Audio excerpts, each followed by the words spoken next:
Hey everybody! So today we're going to talk a little bit about death transits. This is something that I personally find really interesting. I know Natalie finds it interesting too. And it's something that I've had a couple people reach out and say they'd like to know a little bit more about this. About death transits and kind of what to look for. And I also feel like this is a good thing to talk about in the realm of nothing is really universal. Sort of theme of the last couple, well, not the last couple of videos, but I guess a few of the videos that I did last week really tried to drive that home. So this goes along nicely with it. So, okay, so if you're online and you're looking up transits, some of them can sound really fucking scary. And it can sound like you're going to die, or someone you love is going to die, or something of that nature could happen. And while I don't want to sit there and say that may never be possible with transits, first and foremost, you always want to look at what actually fits in real life, right? Like, because transits can play out a lot of different ways, any kind of transit. So if you've got somebody who, is battling some kind of illness that could kill them, and they've got a heavy transit coming up, or they're in the middle of one, and this transit could indicate succumbing to death, then the idea of that transit indicating death might be more realistic in this particular hypothetical person's place. It just might be. Whereas if you're dealing with somebody who is totally healthy and has nothing going on that they know about, certain transits that you might read about that might indicate death, personal death, say, I may not go that way with it, just because there's no real life basis for it to really get into that. And there's so much fear mongering out there as it is. I'm not sitting there saying that everything is rainbows and sunshine coming out your ass, but I prefer to veer on the side of less drama than more drama when applicable, when you can. And it also, depends on everything going on in the chart. However, in regards to death transits, this is not universal. So do not take this as gospel. This is not always going to be the case.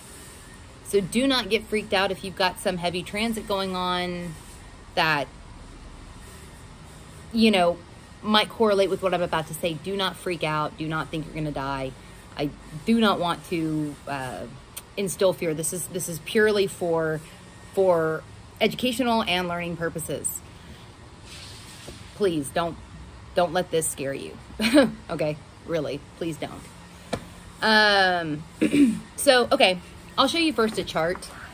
This is in the star cards. This is actually a composite chart, but just pretend like it's a natal chart. Okay, so what I have found regarding death, and I don't mean like one of the death charts or crime charts or event charts that I've done, but I mean actually like transits, death-wise. Something that tends to pop up is, okay, so like in that chart I showed you, the IC is at 27 degrees Taurus. The IC and the fourth house tend to be activated in some way at death. This is, again, not universal, but there does tend to be some kind of correlation there. Now, you might be saying, well, The 8th house is supposed to be like the death house. Why are you saying the 4th? The 8th house is considered a house that deals with death. It's certainly a house that you could look at for transits in the 8th. The ruler of the 8th house cusp, the planetary ruler, what it's doing could light something up, absolutely. But the 4th house, the 8th house to me is more transformational death that happens throughout our life. Whereas the 4th house to me is more physical death. It's more cradle to the grave or womb to tomb. Or, you know, when you're, yeah. To me, it's always been more of that. So for physical death, I would look at the 4th house being activated some way. So for instance, you know, in the case of Taurus, the IC being in Taurus, you might look at transits to the IC. Obviously, Pluto is not in Taurus right now, but Pluto transits to the IC can indicate some kind of transformation going on. That's a heavy transit to the IC. Does not mean death, you know, obviously, universally. It is heavy, though. Transits in the case of this chart, transits to natal Venus, since Venus is the ruler of Taurus, could very well be in play as things that you might want to look for. You know, heavy transits to Venus, say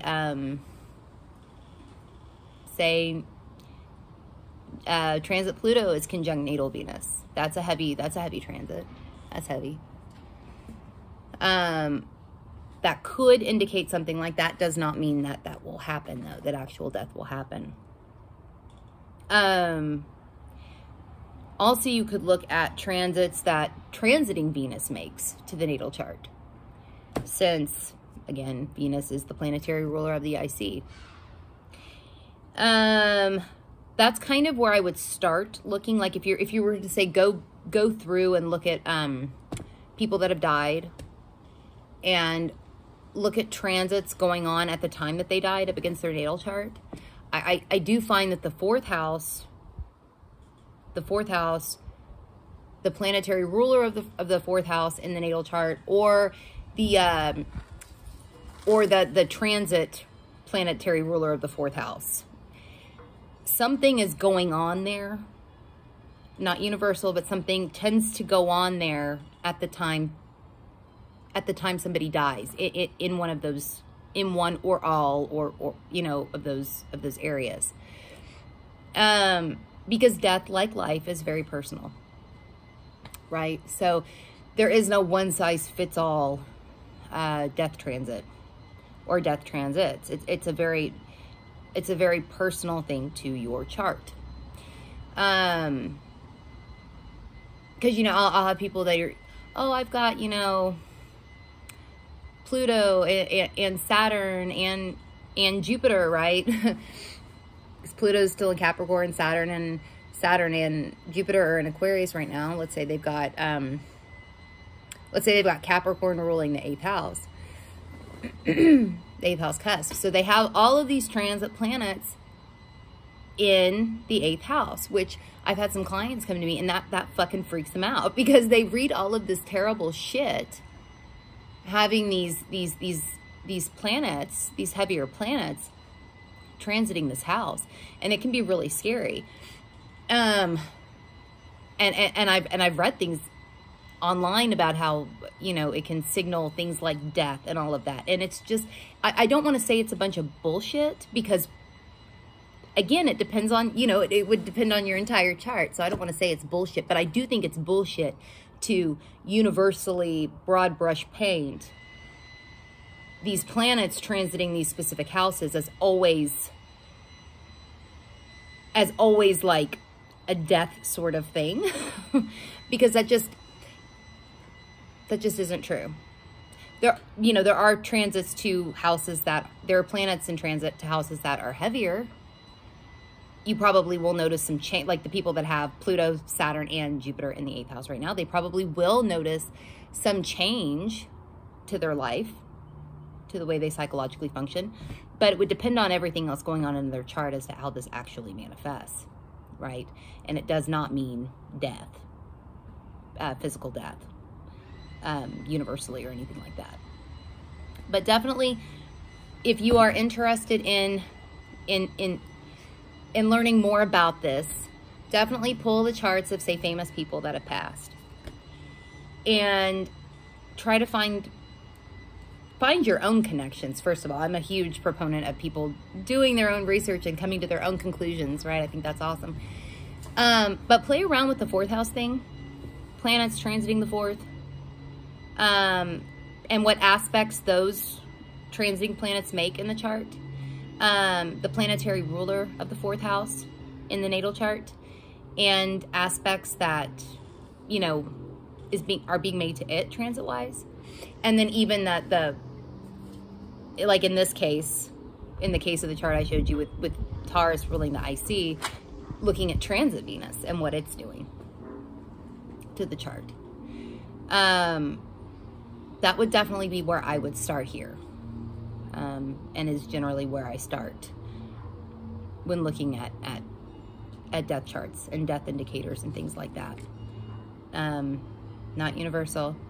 And again, I don't want to scare anybody, but this is something that does come up, and I think it's interesting, and I think the more that we can learn about this, the better.